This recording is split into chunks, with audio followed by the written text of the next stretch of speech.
பொதுவாக நீங்கள் பல்வேறு கோவில்களுக்கு சென்றிருப்பீர்கள். ஆனால் கோவை சந்திரா அதிலிருந்து முற்றிலும் வேறுபட்ட ஒன்றாகும்.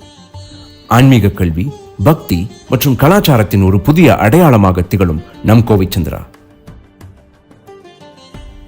பொதுவாக நமக்குள் எழும் கேள்விகளான நான் யார், கடவுள் யார், இருவருக்கும் என்ன சம்பந்தம், இவ்வுலகம் யாது என்று பல்வேறு கேள்விகளுக்கான ஒற்றை விடை கோவை சந்திரா. நீங்கள் வணிக வளாகங்களுக்கு சென்றதுள்ளா? அங்கே பல்வேறு கடைகளையும் உணவகங்களையும் நீங்கள் கண்டிருப்பீர்கள். கோவை சந்திரா ஆன்மீகத்திற்கான வளாகம், கல்வி மற்றும் கலாச்சாரத்திற்கான வளாகமாக அமையும். இப்படிப்பட்ட அற்புதமான வளாகத்தின் மையத்தில் தான் கோவிலும் அமைந்துள்ளது. வாழ்க்கைக்கும் ஆன்மீகத்திற்கும் சம்பந்தமான பல்வேறு கேள்விகள் நிச்சயம் உங்களில் எழக்கூடும். அதற்கான பதில்களை நீங்கள் இங்கே உள்ள பக்தர்களிடம் கேட்டு தெரிந்து கொள்ளலாம். அறிவு சார்ந்து நுட்ப ரீதியாகவும் பகவத்கீதையை கற்றுக் கொடுக்கும் கல்வி மையமும் இங்கே அமைந்துள்ளது. இக்கல்வி மையத்தின் மூலமாக இறையியல் மற்றும் கடவுளின் அறிவியலை பற்றி தெரிந்து கொள்ளவும் முடியும். அதற்கான சான்றிதழ்களையும் பெற முடியும். நமது கோவை சந்திராவின் வளாகத்தின் உள்ளேயே அழகிய, அற்புத, உயர் தொழில்நுட்பம் மிக்க பகவத்கீதை அருங்காட்சியகமும் அமைந்துள்ளது. கோவிலின் இடதுபுறத்தில் உள்ள வளாகத்தில் தேர்ந்தெடுக்கப்பட்ட இயற்கை முறையில் தயாரிக்கப்பட்ட பகவானுக்கு அர்ப்பணிக்கப்பட்ட பிரசாத வளாகமும் சிற்றுண்டியும் அமைந்துள்ளது.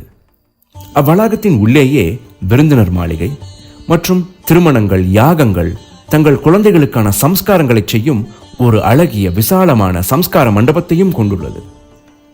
அது மட்டுமல்லாது தங்களுடைய ஆன்மீக தேவைகளுக்கான புத்தகங்களையும் பிற தேவைகளையும் பெற்றுக்கொள்ளக்கூடிய ஆன்மீக வளாகமும் இங்கே அமைந்துள்ளது. தாங்கள் கோவிலுக்குள் நுழையும் பொழுது பகவான் ஸ்ரீ ஜெகநாதரும் பலதேவரும் சுபத்திர தேவியாரும் தங்களுக்கு அருள் பாலித்து அமர்ந்திருக்கின்றனர். கோவிலின் இந்த பிரம்மாண்ட மண்டபமானது ஸ்வஸ்திக் சின்னத்தை போன்ற வடிவத்தில் உள்ளது. இந்த பிரம்மாண்ட மண்டபம் தர்மம், அர்த்தம், காமம், மோட்சம் என்று 4 சிறு பிரிவுகளாக பிரிக்கப்பட்டுள்ளது. இதோ இந்த மண்டபத்தின் நடுவே அமைந்துள்ள இந்த கிரானைட் கற்களால் ஆன இம்மண்டபமே தர்மமாகும். கோவிலின் பிரகாரத்தை சுற்றி வரும் பொழுது ஸ்ரீமத் பாகவதத்திலிருந்து பகவானின் அழகிய புனித லீலைகளை கிரானைட் கற்களால் செதுக்கி அதன் மேல் ஓவியங்களாக வரைந்திருப்பதை நீங்கள் காண்பீர்கள். பகவான் ஸ்ரீ ஜெகநாதரின் கர்ப்ப கிரகத்திற்கு நேர் பின்புறம் பகவான் நரசிம்மரின் தரிசனத்தையும் தாங்கள் காண்பீர்கள். மேலும் பிரகாரத்தை சுற்றி வரும் பொழுது பகவானின் பல்வேறு லீலைகளை தாங்கள் காண முடியும். கோவிலின் உள்ளிருந்தே கோவிலின் விமானத்தையும் அதன் மேல் கம்பீரமாக அமர்ந்திருக்கும் சுதர்சன சக்கரத்தையும் தங்களால் காண முடியும். கோவிலின் மேற்கு பகுதியில் கோவிலின் உள்ளேயே ஒரு அழகிய பிரம்மாண்ட கதம்ப மரமும் அதன் கீழ் ஸ்ரீல பிரபுபாதரின் காட்சியகமும் அமைந்துள்ளது. அதை சுற்றி பிரபுபாதரின் மகிமைகளும் அவரது புகழும் பல்வேறு கலை வடிவங்களில் சித்தரிக்கப்பட்டுள்ளதை காண்பீர்கள். கோவிலின் உள்ளிருந்தபடியே சற்றே ஆகாயத்தை நோக்கினால் ஹரே கிருஷ்ண மகாமந்திரம் பல்வேறு மொழிகளில் அந்த ஆகாயம் முழுவதும் வியாபித்திருப்பதை காண்பீர்கள். பகவானின் பல்வேறு லீலைகளின் புனித ரூபங்களை அங்கே கண்ணாடியில் கலை நயத்துடன் நேர்த்தியாக வரைந்திருப்பதை காண்பீர்கள். அங்கிருந்து கோவிலின் விமானத்தையும் சுதர்சன சக்கரத்தையும் கண்ணாடி கூரையின் வழியாக தரிசிக்க முடியும். தாங்கள் இங்கே காணும் சுதர்சன சக்கரம் 13.5 அடி விட்டம் கொண்டது.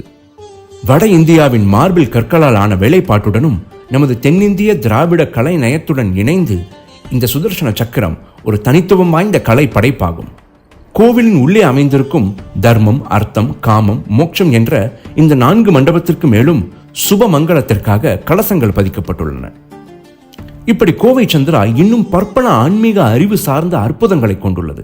வருகின்ற ஆகஸ்ட் மாதம் 15ஆம் தேதி, அதாவது ஸ்ரீ கிருஷ்ண ஜெயந்தியிற்கு முந்தைய நாள், நமது கோவை சந்திரா கோவிலின் விமானத்தின் மேல் சுதர்சன சக்கரம் நிறுவப்பட உள்ளது.